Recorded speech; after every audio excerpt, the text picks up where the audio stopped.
ሰላም ለክ በስመ አብ ወወልድ ወመንፈስ ቅዱስ አሃዱ አምላክ። በመላው ዓለም የምትኖሩ የእግዚአብሔር ቤተሰቦች ሁላችሁም በያላችሁበት ጽንፈ ምድር እንደምን አላችሁ? እንደምን ከረማችሁ? እንደምን ሰነበታችሁ? እንኳን ለቃና ዘገሊላ በዓል አደረሳችሁ። በዚህ ዕለት ቃና ዘገሊላ ጌታችን አምላካችን መድኃኒታችን ኢየሱስ ክርስቶስ የእሱ በዓል ነው። ሁለተኛው ደግሞ የእናታችን የንጽሕተ ንጹሐን የቅድስተ ቅዱሳን የድንግል ማርያምም መታሰቢያ በዓል ነው። ሶስተኛ ደረጃ የታላቁ መልአክ ቅዱስ ሚካኤልንም በዓል የምናስብበት ነው። ስለዚህ ምን ማለት ነው? ነገረ እግዚአብሔር፣ ነገረ ማርያም፣ ነገረ መላእክት፣ ነገረ ቅዱሳን ሐዋርያትም ጭምር ስላሉ እንደገናም ደግሞ የአማኞች ሰዎችም ደግሞ ማንነት የሚገለጥበት የሚተነተንበት ልዩ የሆነ በዓል ነው። በነገራችን ላይ ጥር 12 ይከበራል ይሄ በዓል። ለጥር 12 በዓል የጥንተ በዓሉ ግን የካቲት 23 እንደሆነ ሊቃውንት አባቶቻችን ይናገራሉ።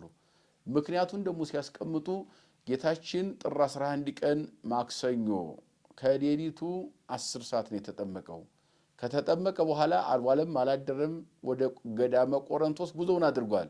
40 መዓልት 40 ሌሊት ጾሞ የካቲት 20 ጾምን ይጨርሳል። የካቲት 20 ነው ጾሙን የጨረሰው። ይህ በዓል የሚከበረው እዚያ ላይ ነው ይላሉ ሊቃውንት። የካቲት 20 በዓሉ ጾሙን ይጨርሳል። ቀኑ የሚሆነው እሁድ ቀን ነው። እሁድ 1፣ ሰኞ 2፣ ማክሰኞ 3። ማክሰኞ ሰርግ ተጠርቶ ቃና ዘገሊላ ሂዷል። ስለዚህ የካቲት 23 ቀን ነው በዓሉ የሚከበረው ብለው ሊቃውንት አባቶቻችን ይረግዱናል፣ ያስተምሩናል። ታዲያ ወደዚህ ለምን መጣ? ጥር 12 ቀን ለምን ይከበራል ቃና ዘገሊላ በዓል የሚለውን ደግሞ ሲነግሩን እዚህ ላይ የመጣበት የውሃን በዓል ከውሃ ጋር መከበር አለበት ብለው ነው ብለው። ማለትም ጌታችን በውሃ ተጠምቆ ክብር ልጅነትን ለሰው ልጅ ሰጥቷል። እንደገናም ደግሞ ውሃ ወደ ወይን ጠጅ የተቀየረበትም ቃና ዘገሊላ ስለሆነ የካቲት 23 የሚከበረውን በቤተ ዶኪማስ የተደረገውን የተአምር በዓል ወደዚህ አንጥተው ጥር 12 የውሃን በዓል ከውሃ ጋር ብለው ወስነው በዚህ መሰረት በዚህ ድንጋጌ በቀኖና ቤተክርስቲያን ይከበራል ማለት ነው። እንግዲህ በዚህ ላይ በጣም ቅድም እንዳልነው ጌታችን አምላካችን መድኃኒታችን ኢየሱስ ክርስቶስ በገሃድ ተአምር የጀመረበት ነው። በዮሐንስ ወንጌል ምዕራፍ 2 ላይ ወንጌሉ ስታነቡ ሙሉ ምዕራፉ መጀመሪያ ቁጥር 1 ጀምሮ በደንብ አድርጎ ያስረዳናል። በተለይ የእመቤታችን አማላጅነት የጌታችን ኢየሱስ ክርስቶስ ደግሞ መገለጥ ወዝንቱ ቀዳሜ ተአምር ዘገብረ እግዚእነ በቃና ዘገሊላ ይላል ወንጌሉ። ይህ ጌታችን ኢየሱስ ክርስቶስ በቃና ገሊላ ያደረገው የመጀመሪያ ተአምር ነው ይላል። በእውነቱ የመጀመሪያ ተአምር የሚለው ሰፊ ትንታኔ ያሰጣል። አንደኛ እግዚአብሔር ወልድ በቃልነቱ ዓለምን የፈጠረ ነው። ሰማይና ምድር የተፈጠረው በሱ ነው። በቃሉ ነው የፈጠራቸው። ለዚያውም ከዚህ የበለጠ ተአምር የለም። 7 ሰማያትን ያለ አንድ ምሰሶ ዘርግቷል። 20 ዓለማትን ያለ መወጠሪያ፣ ምድርንም በተንጣለለ ባህር ላይ ያለ ድጋፍ ጠጠር ድጋፍ የዘረጋ እግዚአብሔር ነው። 20 ዓለማትን ፈጥሮ በመሃል እጁ የያዘ እግዚአብሔር ይህን ሁሉ ተአምር አድርጎ አዲስ የመጀመሪያ ተአምር ሲል ሌላ ተአምር እንዲያላደረገ ሲወለድም ራሱ በእህቱም ማኅፀን ተጸንሶ በእህቱም ድንግልና ተጸንሶ በእህቱም ድንግልና መወለድ ሳትጸንሰውም በጸነሰች ጊዜ ከወለደችም በኋላ ለዘላለም ድንግል ሆና ጸንታ እንድትኖር ያደረገ እዚህ የበለጠ ምንም ተአምር የለም። ታዲያ ይህኛውን የመጀመሪያ ተአምር ለምን አለው ቃና ዘገሊላን ከተባለ ከተወለደ በኋላ ሕዝብም አሕዛብም በገሃድ የጠራቸው የመረጣቸው ሐዋርያትን ባሉበት ሁሉም በተሰበሰበበት በገሃድ ተአምሩን የጀመረበት ማለት ነው እንጂ ከዚያ በፊት ተአምር አላደረገም ማለት አይደለም። ዋመሳለስት ለከካው ከሆነ በቃና ዘገሊላ ብሎ ይጀምራል። በቃና ዘገሊላ በሶስተኛው ቀን ቃና ዘገሊላ ሰርግ ተደረገ። 3 ቀን መቼ? ቅድም ያልነው ነው። የተጠመቀው ጥር 11 ቀን ነው። ማክሰኞ ቀን ነው።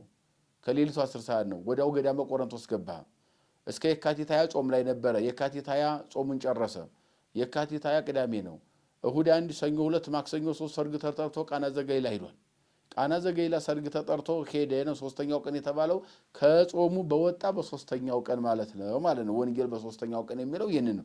ለዚህ ነው ትርጓሜ የሚያሻው። አንዳንድ ሰዎች መጽሐፍ ቅዱስ ብቻውን በቂ ነው ይላሉ። ብቻውን አይበቃም። ምክንያቱም ደግሞ በ3ኛው ቀን ሰርግ ተደረገ አለ። 3ኛው ቀን ከመቼ ጀምሮ ብለህ ብትጠይቀው መጽሐፍ ቅዱስ መልስ ስለማይሰጥ መልስ ማን ይሰጣል? የትርጓሜ ሊቃውንት አዋልድ መጻሕፍት አስራው መጻሕፍት ለዚህ መልስ ይሰጣሉ። በጾሙ በወጣ በሶስተኛው ቀን ቃና ዘገሊላ ሰርግ ተጠርቶ እንዘ ይገብር ሆረ ጊዜ ኢየሱስ እንዘ ይገብር ታምረ በውስተ አሕዛብ በአሕዛብ ዘንድ ታምር እያደረገ ሄደ። ሐዋርያትን ጠራ በኋላ በሰርግ ቦታ ተገኘ። ወሀለወትሙ ለጊዜ ኢየሱስ ሰርግ ሲጠራ ብቻውን አልተጠራም፣ እናቱ ድንግል ማርያምም ነበረች። ምክንያቱም ልጅን ሰርግ ጠርቶ እናት አይትለይምና። ደግሞም ምስለ አርዳይሁ ተማሪዎችም ነበሩ፣ ከነሱ ጋር ነው። መምህር ተጠርቶ ደቀ መዛሙርትም ደግሞ ሰርግ ተለይተው አይቀሩምና ሁሉም ተጠርተው ነበርና በዚያ ሰርግ ተገኙ። ሲያዩም ደግሞ ወይን ጠጅ አልቆባቸው ነበረ። እመቤታችን እርሪተ ሕሊና ወላዲተ አምላክ ድንግል ማርያም መልካሟ ርግብ ልጆቿ አፍረው ተሸማቀው ተጨንቀው ለዚያውም ሰማይና ምድር የፈጠረ እግዚአብሔር የተገኘበት ሰርግ ሐዋርያት የተገኙበት ራሷ ወላዲተ አምላክ የተገኘችበት ሰርግ ያስጨንቃልና ተጨንቀው አየች። አቤቱም ጌታችን አምላካችን መድኃኒታችን ኢየሱስ ክርስቶስ በዚያ ተገኝቶ ስለነበረ ከልጇ ጋር ስለነበረች እነሱ ተጨንቀዋልና እሷ በመልጃዋ እርሱም ደግሞ ልጆቹን ጭንቅ ማስወገድ ይችላል በስልጣኑና ወደ ጌታችን ወደ ኢየሱስ ክርስቶስ እነሆ ወይን ጠጅ አልቆባቸዋል፣ ወይን ጠጅ የለም በቤታቸው፣ ብዙ እንግዲህ አለ፣ ተጨንቀዋል፣ ልጆቼ ተጨንቀዋልና እነሆ ልጆቹ ጭንቀት ላይ ነው ያሉት፣ ምንም የለም ወይን ጠጅ አልቆባቸዋል ብላ ለእሱ አሳሰበችው። እሱም ኦብእሲቶ አዲ ይበጻ ጊዜ ብዙ ጊዜ ሰዎች የሚያነሱት አንቺ ሴት ጊዜ ያልደረሰም አላት። አንቺ ሴት ከአንቺ ጋር ምን አለኝ ይላል አማርኛ። አንቺ ጋር ምን አለኝ የሚለውን ሰዎች ወስደው አላደርግልሽም አይነት ትርጓሜ ይሰጡታል። በየሀገሩ ቋንቋ አይደለም ከሀገር እየተተረጎመ የመጣ መጽሐፍ ቅዱስ ዓለም ቀርቶ በዚህም አሁን ባለንበት ዓለም ስንመለከት ከአካባቢ በእያንዳንዱ ቋንቋ አንድ ቋንቋ እየተናገሩ ሐሳቡ ግን ዘወር ያለ የሚመስል ለምሳሌ አማርኛ ቋንቋ በሁሉም አካባቢ አንድ አይነት አማርኛ አይደለም። ዘወር ያለ ሐሳብ የራሱ የሆነ ላህይ የራሱ የሆነ አገላለጽ ዘይቤ ያለው። ኦሮመኛም ቋንቋ ቢሆን በየአካባቢው አንድ ኦሮመኛ ቢሆንም በሐሳብ ቢግባቡም ዘወር ያለ የራሱ የሆነ ላህይ የራሱ የሆነ አገላለጽ ዘይቤ ያለው። ትግረኛም ቢሆን ሌላም በኢትዮጵያ ውስጥ ያሉ ቋንቋዎች ስንመለከት ሁሉም አንድ አይነት ቀጥ ያለ አንድ አይነት ዘይቤ ያወራል ማለት አይቻልም። ስለዚህ አንቺ ሴት ከአንቺ ጋር ምን አለኝ ማለት ለአንቺም አላደርገው ምን አለ ማለት ነው። ሴት የሚለውን አንዳንድ ጊዜ ያቃለላት ይመስላቸዋል ሰዎች። ሴት መባሉ ትክክለኛው የክብር ስም ነው። የመጀመሪያዋ እናቷ ሔዋን ሴት ነበረች። ስለዚህ ሴት መባል ያችኛዋን ሔዋን ወክላ የተገኘች ማለት ነው። እንደገናም ደግሞ ሴት ማለት ደግሞ ምትክ ማለት ነው። የመጀመሪያዋ ሔዋንን ወክላ የተገኘች ሁለተኛ ሔዋን ስለሆነች ማለት ነው። ሊቁም ሲናገር ዮሐንስ አፈወርቅ የተባለው ሊቅ ከዚያችኛዋ ሔዋን ጋር ሲያነጻጽር ወቀዳሚትን ሔዋን የመጀመሪያዋ ሔዋን ሰሚያ ቃለ ዲያብሎስን ዘያሶሱ ውስተ ገነት በገነት ሲመላለስ ዲያብሎስን ድምፅ ሰምታ በላት ዕፀ በለስን በለችና ምድረ ፋይዳ ዓለምን አወረደችው። ወዳግሚትን ሔዋን ሁለተኛዋ ሔዋን ደግሞ ወይም ሁለተኛዋ ሔዋን ግን ሰሚያ ቃለ ገብርኤል እንዘያንሶሱ ውስተ ቤተ መቅደስ ናዝሬት ዘገሊላ በናዝሬት ገሊላ በኦሪቷ ቤተ መቅደስ ሲመላለስ የገብርኤልን ድምፅ ሰማችና ወለደቶ ለዕፀ ሕይወት ያቺ ዕፀ በለስን በላች፣ ይቺ ዕፀ ሕይወትን ወለደች። የመጀመሪያዋ ሔዋን የዲያብሎስን ድምፅ ሰምታ የሞት ምክንያት ቃየልን ወለደች። ሁለተኛ ሔዋን ድንግል ማርያም የገብርኤልን ድምፅ ሰምታ በናዝሬት ገሊላ ቤተ መቅደስ ሞትን ያቺ ስትወልድ ይችኛዋ ደግሞ ሕይወትን ወለደች። ትንሣኤና ሕይወት እኔ ነኝ ያለውን ራሱን ሕይወት ወለደች ብሎ ሊቁ አነጻጽሮ እንደገለጠው ሴት ማለት ያችኛዋን የመጀመሪያዋን ሴት ሔዋንን ወክላ የተገኘች የሔዋን እናት ማለት ነው። ሴት ማለት ምትክ ማለት ነው። ያችኛዋን ሔዋን ያችኛዋ ከገነት ብታባረርንም ገነትን ያስከፈተች ሔዋን ድንግል ማርያም መገኘቷን መግለጽ ነው። ሌላው አንቺ ጋር ምን አለኝ ማለት ለአንቺም አላደርገው ምን አለኝ ማለት ነው። ምክንያቱም እነሱ ተግባብተዋል በሐሳብ።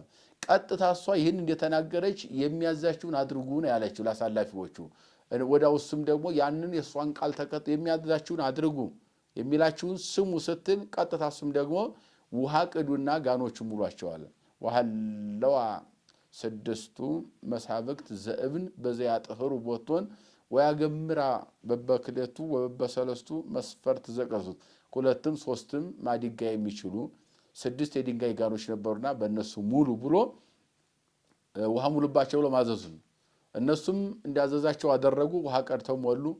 ወረሰው ለማይ ወይነ ውሃውን ወደ ወይን ጠጅ ቀየረው። እንግዲህ ይህን ስንመለከተው ሰፊ የሆነ ትንታኔ ትርጓሜ ያለው ድንግል ማርያም አብርሃምን ትወክላለች ብለውታል ለብሉይ ኪዳን ሲተረጉሙት 6000 ክፍለ ዘመን ነው 6 ጋን የተባሉ 6000 ክፍለ ዘመን ነው 6000 ክፍለ ዘመን ማለት ከአዳም እስከ ወላዲተ አምላክ ድንግል ማርያም ያለው ነው ማለትም 5000 ዘመን አልፎ በ6ኛው ሺህ ክፍለ ዘመን ሲጋመስ እግዚአብሔር ሰው መሆኑን ነው አብርሃም ነው በዚያ ዘመን የነበረው እንደመቤታችን አማላጅ ሆነው 6 ጋን የተባለው 6000 ክፍለ ዘመን ነው ወይን ጠጁ አለቀ ማለት የመጀመሪያው በገነት የነበረው የ7 ዓመቱ ተስፋ መሟጠጡን ነው ከዚያም በኋላ የሚላችሁን አድርጉ ማለት አብርሃም ነቢያትን ትንቢት ተናገሩ ሱባኤ ቁጠሩ ብሎ የፈቀደላችሁን ትንቢትና ሱባኤ ቁጠሩ ተናገሩ ብሎ ነቢያትን ማዘዙ ነው ወሐቀጅ የተባሉ ነቢያት ናቸው ስድስቱ ጋኖች 6000 ክፍለ ዘመን ናቸው ውሃ እንደመሙላት ትንቢት መናገር ነው ሱባኤ መቁጠር ነው ተስፋ መስቀልን ለዓለም መስበክ ነው ብለው ሊቃውንት ተናግረውታል ከዚያም በኋላ ውሃውን ወደ ወይን ጠጅ መቀየር ማለት የተነገረውን ትንቢት ጌታችን ፈጽሞ ዓለምን ማዳኑን መግለጽ ነው ብለውታል ጊዜ ያልደረሰ ማለት ቀራንዮ ላይ በአደባባይ ፈሶ ዓለም የሚድንበት ወይን የኔ ደም የሚሰጥበት ጊዜ ስጋ የሚቆረስበት ጊዜ ያልደረሰ ማለት ነው ብለው ሊቃውንት አባቶቻችን ተርጉሞ ያስተምራሉ ይሄ ቃና ዘገሊላ ሰፊ የሆነ ትንታኔ ሀተታ ያለው ነው የወላዲተ አምላክ የድንግል ማርያም አማላጅነት በገሃድ በግር ቆሞ የታየበት የተሰበከበት የጌታችን የአምላካችን የመድኃኒታችን ኢየሱስ ክርስቶስ የመጀመሪያው ሰው ሆኖ ህዝብ ማህዛን በተሰበሰበበት ታምሩን የገለጠበት ሐዋርያትም ደግሞ ከዚያ በፊት በደንብ አልተረዱትም ነበር አምላካቸውን የተረዱበት ነው እንዘ ስውር ምኔነ ይእዜስ ክሱተ ኮነ ወለማይኒ ረሰዮ ወይነ እነሆ ከኛ በፊት እስካሁን ድረስ ተሰውሮ ነበር